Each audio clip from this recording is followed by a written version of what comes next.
કરું છું, તો આપ સૌ શાંતિથી સાંભળજો. આજ રોજ તારીખ 28/1/2025 મંગળવારે શાળામાં સૌ વિદ્યાર્થીઓ 10:30 કલાકે શાળામાં આવ્યા. સૌ ગુરુજીને ગુડ મોર્નિંગ કહ્યું, સફાઈ કરી અમે સૌ પ્રાર્થના સભામાં જોડાયા. અમારે વારા પ્રમાણે રોજ પ્રાર્થના બોલ હતી.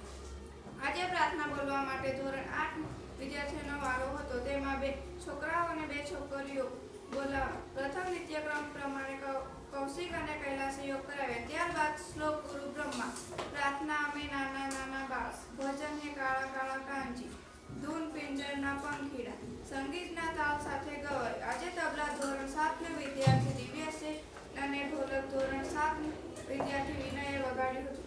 એ પછી પંચાંગજીના સુવિચાર હિતેશ જાણવા જેવું હાર્દિક તેમજ કૈલાસે ઉખાણા રજૂ કર્યા અને પૂછ્યા.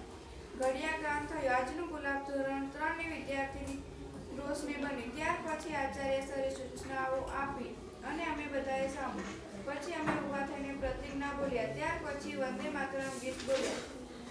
ત્યારબાદ પ્રાર્થના પૂરી થતાં દૂધ સંજીવની યોજના હેઠળ દૂધ પીને વર્ગમાં આવ્યા. વર્ગમાં અમારા વર્ગ શિક્ષક વિનય સર આવ્યા એટલે અમે ઊભા થઈને સરને નમસ્તે કહ્યું અને શ્લોક બોલ્યા. ત્યાર પછી અમારા વર્ગ શિક્ષક દિનેશ સર આવ્યા એટલે અમે બધા ઊભા થઈને નમસ્તે કહ્યું. ત્યારબાદ આવતીકાલે ટ્રેનિંગ કાર્યક્રમ હતો એટલે દિનેશ સરે 10 છોકરાઓ અને 10 છોકરીઓના ઊભી કરી. પછી વિનય સરે નામ લખ્યા. પછી હાર્દિકને ગુરુવારનો અહેવાલ વાંચ્યો અને ચંદને પણ ગઈકાલનો અહેવાલ વાંચ્યો. આજે વિજ્ઞાન અને હિન્દીનો ક્લાસ હતો એટલે દિનેશ સરે વિજ્ઞાનમાં સમજાવીને પાઠ 10 ધોરણની સ્માર્ટ બોર્ડ પર ચાલુ કર્યો અને અમે બધા જોવા લાગ્યા. એમ કરતા સમય ક્યાં નીકળી ગયો એની ખબર પડી નહીં અને જમવાની રિસેસ પડી. આજના મેનુ પ્રમાણે દાળ ઢોકળી જમ્યા. 40 મિનિટ સુધી જમ્યા અને રમ્યા. પછી અમે વર્ગમાં બેસવાની રિસેસ પડી એટલે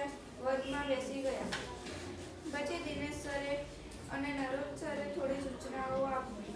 પછી દિનેશ સરે જેને સહી કરાવી છે તેને સહી કરી આપી. ત્યાર પછી અમને દિનેશ સરે હિન્દીમાં પાઠ 6 તૂફાનો કી ઓર ચલાવ્યો. પછી અમે બધા સ્માર્ટ બોર્ડ પર વિડીયો જોયો. પછી નાની રિસેસ પડી એટલે અમે નાસ્તામાં જોડાયા. નાસ્તામાં ચણા વટાણા અને ચોળા હતા. નાસ્તો કરીને અમે વર્ગમાં બેઠા. વર્ગમાં પછી છોકરીઓ ડાન્સ કરતી હતી એટલામાં દિનેશ સર આવ્યા અને અમને સ્માર્ટ બોર્ડ પર સાથે પોથી ભરવા કહ્યું. પછી અમે રાષ્ટ્રગીત બોલી ઘરે જવા છૂટા પડ્યા.